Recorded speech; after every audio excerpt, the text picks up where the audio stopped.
তো thank you so much যারা আমার সকল ভিডিওতে কমেন্ট করে। হ্যাঁ মায়াবিরাত আমি দেখি, রাইট, থ্যাংক ইউ। আলামিন দেখছে, আলাউদ্দিন আজম আপনাকে আজ বেশি সুন্দর লাগছে, থ্যাংক ইউ। अच्छा आप कैसी हो? मंडल जी मैं अच्छी हूँ, आप कैसी हो? एंड आपका फैमिली को सब पर्सन कैसी है प्लीज बताओ। ওকে আপু ভালো লাগে আপনার ভিডিও, থ্যাংক ইউ। শারমিন আপু thank you so much. Rimi একদমই ঠিক কথা বলেছো, থ্যাংক ইউ। শেহনা সুলতানা আপু সাকিব অপুর কি হলো? আমি আসলেই জানি না তাদের কি হয়েছে। আশা করব তারা তাদের মতো করে ভালো থাকুক, যেখানে যেরকম ভাবেই থাকুক না কেন, ঠিক আছে। থ্যাংক ইউ কাউসার ভাই, থ্যাংক ইউ সো মাচ। তো যেটা বলছিলাম যে এই যে আসলে কিছু ড্রেস কোড তারা পরে যায়, মানে এত অ্যাবসলিউটলি বাজে লাগে দেখতে, এত বাজে লাগে দেখতে, না তো স্মার্ট লাগে না তো সোভার লাগে, কিছুই লাগে না, বরঞ্চ ভীষণভাবে ভালগার লাগে, ভীষণ অশালীন লাগে।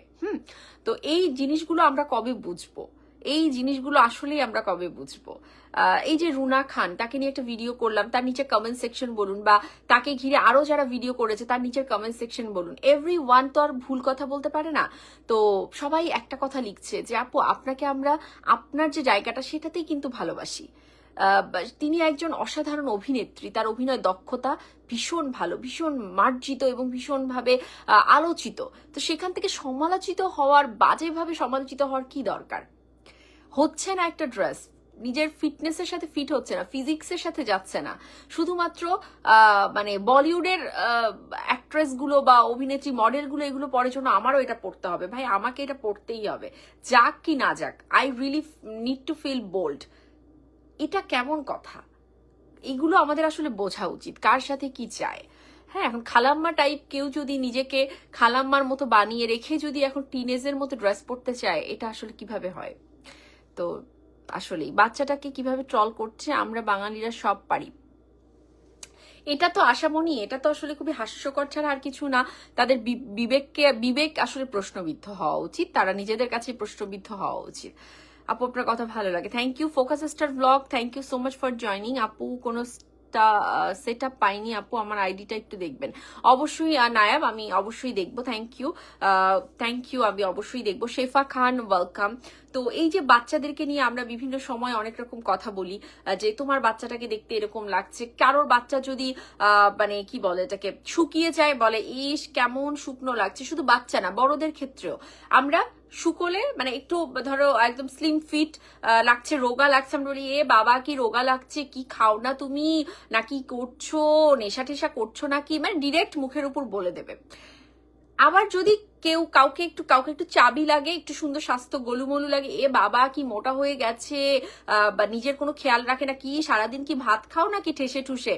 যদি বাচ্চা হয় তার ক্ষেত্রে একই কথা, কি বাচ্চাটার কেয়ার নাও না, কি মোটা ফোটা বানিয়ে ফেলেছো, দেখো কেমন একটা ইয়ে লাগছে, নর্মাল লাগছে না, কেমন বাচ্চাটাকে অ্যাবনর্মাল লাগছে। এই কথাগুলো আমরা না বাবা মার মুখের সামনে সেই বাচ্চাগুলোকে বলে ফেলি, সেই বাবা মাগুলোকে বলে ফেলি। কি বিচার আমাদের, কি মন মানসিকতা আমাদের। এরকম একটা বাচ্চা বা বাচ্চার এরকম একটা অবস্থান তো আপনার ঘরেও হতে পারে, হতে পারে না? আল্লাহ পাকের সৃষ্টি, সবকিছুই সুন্দর। আপনি আমি আমরা আসলে বিচার করার কে? তার গায়ের রং নিয়ে, তার খাটো নাকি মোটা নাকি চিকন নাকি, এগুলো নিয়ে বিচার করার আমরা কে? জাস্ট একটা কটু বাক্য, একটা কটু কথা আমরা বলে দিলাম। তো এগুলো নিয়ে না হাস্যকর। একটা ছোট বাচ্চা, এই যে জয়ের কথা বলছি, একটা ছোট্ট বাচ্চা, সে তখন তার কেক খাওয়া নিয়ে, কেকটা সে খাচ্ছে, কেউ এভাবে ধরে খায়, কেউ এরকম ভাবে খায়, খাক না ভাই, ছোট মানুষ তো। তো খেলো, খাওয়ার পরে তার পাশে চাচাতো ভাই ছিল মেবি, তো তার গায়ে তার প্যান্টে ভরিয়ে দিল। এটা তো আমরা আপনারাও করি, বড়রাও করি না? মানে রিয়েলি এটা এতটা অ্যাবিউজিভ আচরণ আপনাদের না?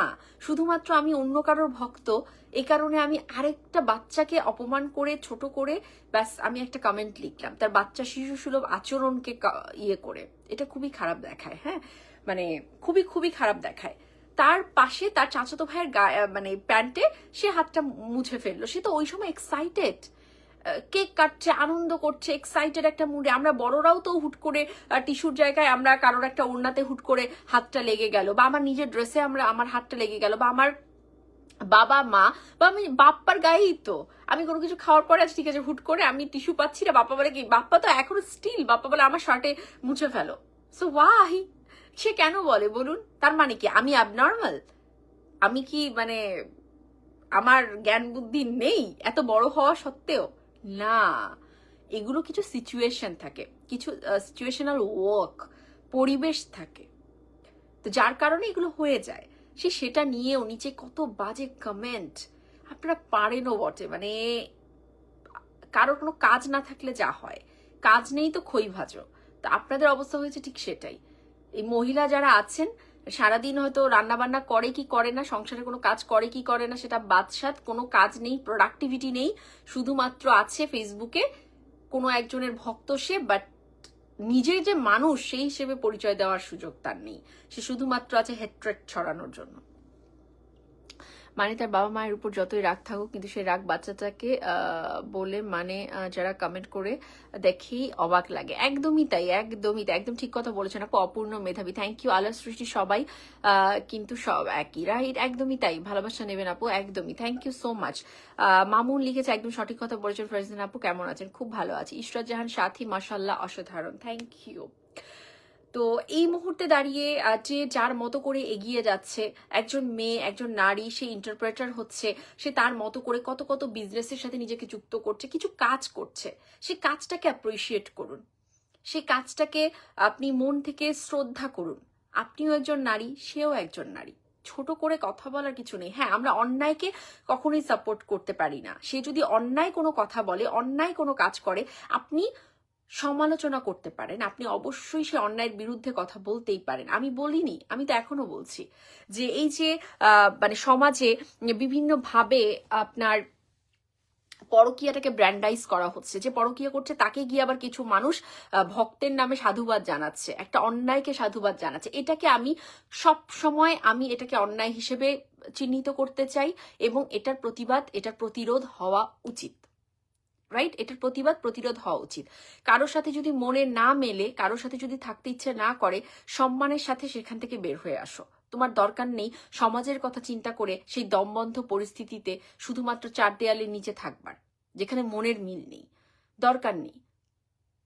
কিন্তু তুমি সেই সমস্ত কিছুকে আবার মাথায় রেখেই তুমি, তোমার মন মিলছে না, এ কারণে তুমি সারা পৃথিবীতে তুমি মানে সম্পর্ক করে বেড়াবে, রিলেশন করে বেড়াবে, নাম নেই, নামহীন সম্পর্কে তুমি জড়িয়ে যাবে। হ্যাঁ, আবার সেখান থেকে তুমি বাজেভাবে সমাজে বাজে কিছু ছড়িয়ে যাবে, বাজে লেসন দেওয়ার চেষ্টা করবে। এগুলো কেন? এগুলো বন্ধ হওয়া উচিত। আর তারা যারা এগুলো সাপোর্ট করে, তাদের পরিবারের আসলে আমার মনে হয় শিক্ষাগত জায়গা বা মূল্যবোধের জায়গার বড়ই ঘাটতি আছে, না হলে এরকম অন্যায়কে কেউ সাপোর্ট করতে পারে না, কখনো পারে না। জয়কে নিয়ে বেশি ট্রল করে, তাই তো অবশ্যই, তার ভক্তরাই তো করে। বৃষ্টি, থ্যাংক ইউ, আমি ভালো আছি। অন্য মহিলার ভক্তরা প্রতিনিয়ত এই ছোট্ট বাচ্চাটাকে বাজেভাবে কথা বলেই যাচ্ছে। এটা আসলে আপনার পেজটা ওপেন হচ্ছে কিনা? হ্যাঁ, ওপেন তো হচ্ছে। অন্তর, রাইট, কে কোথায় গেল, কে কোন ধর্ম পালন করে, সারাদিন নোংরামি করে এরা, কোন এক কথিত নায়িকার ভক্তরা এসব করে। একদমই তাই, শুধুমাত্র অন্তর মানে কথিত ভক্তরা নয়, যারা হচ্ছে গিয়ে তোমার মানে সাধারণ মানুষ কিছু আছেন, মানে এত এত কুলুষিত মন তাদের, তারাও এগুলো নিয়ে কথা বলে যায়। কি অদ্ভুত রকম মানে আচার আচরণ। ওপার বাংলায় তুমি নায়ক নায়িকাদেরকে দেখো, তারা যেখানেই যাচ্ছে সমাদৃত হয়। এত কথা বলার কারোর টাইম নেই ভাই, এত ট্রোল করার কারোর টাইম নেই। হ্যাঁ, কারণ তাদের কাজ আছে অনেক, তাদের প্রচুর কাজ আছে। কোন ইয়াশ রোহান কোন ধর্ম পালন করে, কোন হচ্ছে গিয়ে আপনার নায়িকা কোন ধর্ম পালন করে, কি করে না করে, এত দেখবার টাইম নেই। তারা কাজের উপর বিচার করে। তারা শাহরুখ খান কি কাজ করছে সেটার উপর শাহরুখ খানকে বিচার করে, ধর্ম দিয়ে করে না। তারা সালমান খান কি কাজ করছে তার উপর বিচার করে। আমির খান বলুন বা আরো যারা আছে, হ্যাঁ,